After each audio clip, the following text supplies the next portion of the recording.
Netherlands లో నేనుండే area అంటే స్కాగాలో ప్రతి గురువారము ఇక్కడైతే మార్కెట్ జరుగుతుంది. ఈ మార్కెట్ ప్రత్యేకత ఏంటంటే ఇక్కడ ఉండే అవ్వా తాతలు నెదర్లాండ్స్ అలాగే డచ్ ట్రెడిషనల్ డ్రెస్సెస్ అంటే ఇక్కడ సాంప్రదాయమైన బట్టల్ని వేసుకొని వివిధ కార్యక్రమాలను అయితే చేస్తూ ఉంటారు. అంటే ఒక్కొక్క వారం ఒక్కొక్క కార్యక్రమాన్ని అయితే చేస్తూ ఉంటారు. ప్రెజెంట్ ఇక్కడ ఉన్న అవ్వలు తాతలు నెదర్లాండ్స్ డచ్ ట్రెడిషనల్ సాంప్రదాయ బట్టలను వేసుకొని ఇక్కడ సాంప్రదాయ అంటే డచ్ నెదర్లాండ్స్ సాంప్రదాయమైన నృత్యాన్ని అయితే చేస్తున్నారు. అలాగే ఇక్కడికి వేరే వేరే యూరోపియన్ దేశాల నుంచి టూరిస్టులు కూడా వస్తారు. మీరు ఎవరైనా నెదర్లాండ్స్ లో ఉంటే మీరు వచ్చి గురువారం విజిట్ చేయొచ్చు. ప్రజెంట్ అయితే అవ్వలు తాతలు డాన్స్ అయితే మొదలు పెట్టారు. మనం డాన్స్ అయితే చూద్దాం. అలాగే అవ్వలు తాతలు చివరిలో అయితే కొన్ని విషయాలు కూడా చెప్తారు, అవి కూడా వినండి తప్పనిసరిగా. వీడియో అయితే చివరి వరకు అయితే చూడండి, చాలా ఇంట్రెస్టింగ్ గా ఉంటుంది.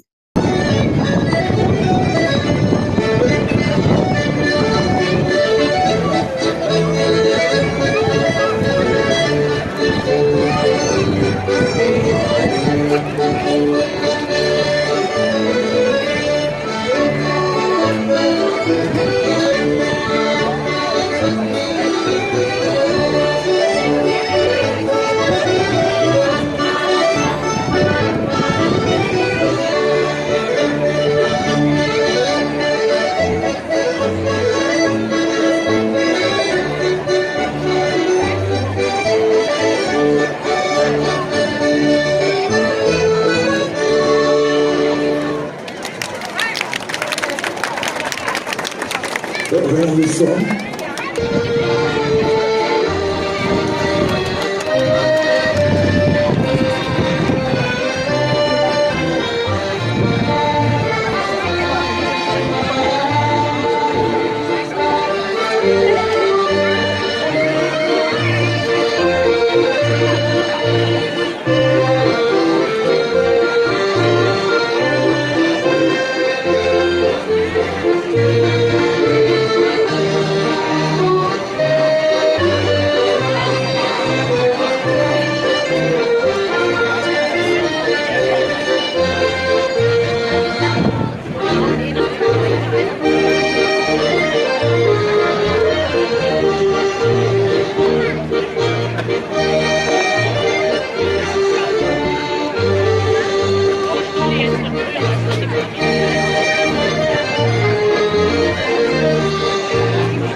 Ja, een extra groot applaus voor deze dame uit China. Hè? China, want ik dacht in China, maar Chinees is nooit verder gekomen dan nummer 31.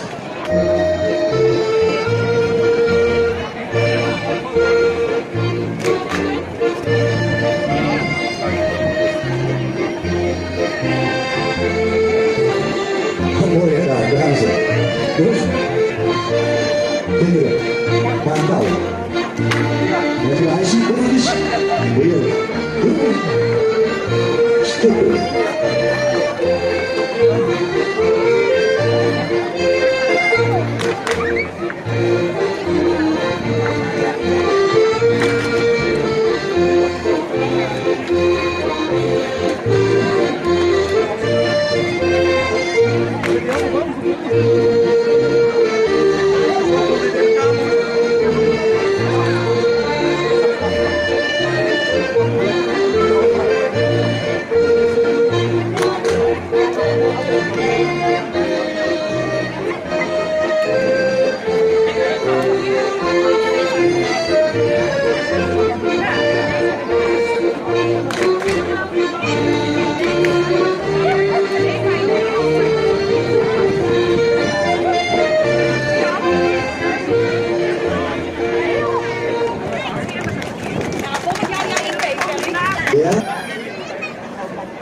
డాన్స్లు అయితే కంప్లీట్ అయినవి.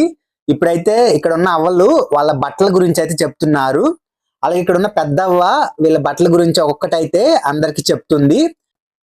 వీళ్ళు వేసుకున్న బట్టలు ఎంత పాతకాలం నాటివి, వాటిని ఎలా తయారు చేశారు, అలాగే అవి ఎలా ఉన్నవి అన్నది పార్ట్ బై పార్ట్ అంటే ఎక్స్ప్లెయిన్ చేస్తున్నారు. మీరైతే మిస్ చేయొద్దు, చివరి వరకు అయితే చూడండి, చాలా ఫన్ గా కూడా అయితే ఉంటుంది. అలాగే ఇక్కడ మనం చూస్తున్న అవ్వలందరూ 70 సంవత్సరాల పైన ఉన్న వాళ్ళే, అందరూ చాలా పెద్దవాళ్ళు, ముసలి వాళ్ళు. కానీ డాన్స్ అయితే చాలా యాక్టివ్ గా చాలా బాగా అయితే చేశారు. ఈ పెద్దవ్వ అయితే బట్టల గురించి డచ్ లో చెప్తుంది. ప్రజెంట్ అయితే వాళ్ళ బ్యాగుల గురించి అయితే చెప్తుంది. వాళ్ళు ఏవైతే చూపిస్తున్నారో వాటి గురించి అయితే పెద్దవ్వ చెప్తుంది అనమాట. ఒక్కొక్క దాని గురించి ఎక్స్ప్లెయిన్ చేస్తున్నారు. అలాగే వీళ్ళైతే లోపల చాలా లేయర్స్ గా అయితే బట్టలు వేసుకున్నారు. ఎందుకంటే ఇక్కడ కొంచెం చల్లగా ఉంటుంది కాబట్టి ఆ చలికి తట్టుకోవడానికి అయితే చాలా లేయర్స్ వేసుకున్నారని చెప్తున్నారు. అవన్నీ చూపిస్తున్నారు కూడా. అది పాతకాలంలో ఎలా తయారు చేశారు, అవి ఎలా ఉంటాయని అందరికి తెలియాలని ఇలా చూపిస్తున్నారు. వాళ్ళు లోపల వేసుకున్న అన్ని లేయర్స్ అయితే ఒక్కొక్క దాన్ని ఇలా చూపిస్తున్నారు. అలాగే వాటి గురించి కూడా అయితే చెప్తున్నారు. దాన్ని ఎలా తయారు చేశారు, ఎందుకు యూజ్ చేస్తున్నారు, ఎందుకు వాడారు అన్నది కూడా మనకైతే క్లియర్ గా చెప్తున్నారు. అలాగే దాని తర్వాత వాళ్ళ షూ గురించి కూడా చెప్పారు. ఆ షూని ఎలా తయారు చేశారు, ఎలా వాడారు అన్నది కూడా అన్నిటినైతే చాలా డీటెయిల్ గా అయితే వాళ్ళు డచ్ లో అయితే చెప్తున్నారు. అలాగే చూపిస్తున్నారు కూడా అన్నిటిని 1 by 1 అయితే వీళ్ళు చూపిస్తూ ఉన్నారు మనకి. ఇప్పుడు అవ్వలది అయిపోయింది. ఇప్పుడు తాతలు అయితే వస్తారు, తాతలు ఎంటర్ అవుతారు. తాతల బట్టల గురించి అయితే వాళ్ళు చెప్తారు డీటెయిల్ గా, వాళ్ళు ఏమేమి వాడుతున్నారు అన్నది. తాతలది తొందరగానే అయిపోయింది, అవ్వలే కొంచెం ఎక్కువ టైం అయితే తీసుకున్నారు. మీరు చూడొచ్చు తాతలు బ్యాక్ సైడ్ కోట్ ఎలా ఉందో చూపిస్తున్నారు. ఈ తాతలు కూడా అందరూ 70 సంవత్సరాల పైన వాళ్ళే, కాకపోతే చూడడానికి చాలా యాక్టివ్ గా అయితే ఉన్నారు. అలాగే వీళ్ళు టోపీల గురించి, అలాగే వీళ్ళు యూజ్ చేసిన గడియారం కూడా పాతకాలం గడియారం కూడా యూజ్ చేశారు. పాకెట్ గడియారాలు ఇవన్నీ అలాంటివి కూడా యూజ్ చేశారు. వాటి గురించి కూడా అయితే చూపిస్తున్నారు. అలాగే వాళ్ళు వాడిన బెల్ట్లు, అలాగే బ్యాగులు, పాకెట్ బ్యాగులు, వీటన్నిటి గురించి అయితే ఇక్కడైతే వీళ్ళు చూపిస్తున్నారు. ఇక్కడ జరిగే మార్కెట్ గురించి నేను ఇంకొక వీడియోలో అయితే మీ అందరికి క్లియర్ గా చూపిస్తాను. అలాగే ప్రతి వారం ఈ డాన్స్లు అనేవి జరగవు, ఒక్కొక్క వారం ఒక్కొక్క కార్యక్రమం అయితే జరుగుతుంది. ప్రెజెంట్ అయితే ఇప్పుడు డాన్సులు చేశారు, వచ్చే వారం వేరే కార్యక్రమాలతో అయితే వీళ్ళు ఇలాగ ట్రెడిషనల్ బట్టలు వేసుకొని చేస్తూ ఉంటారు. వీడియో నచ్చితే లైక్ అండ్ సబ్స్క్రైబ్.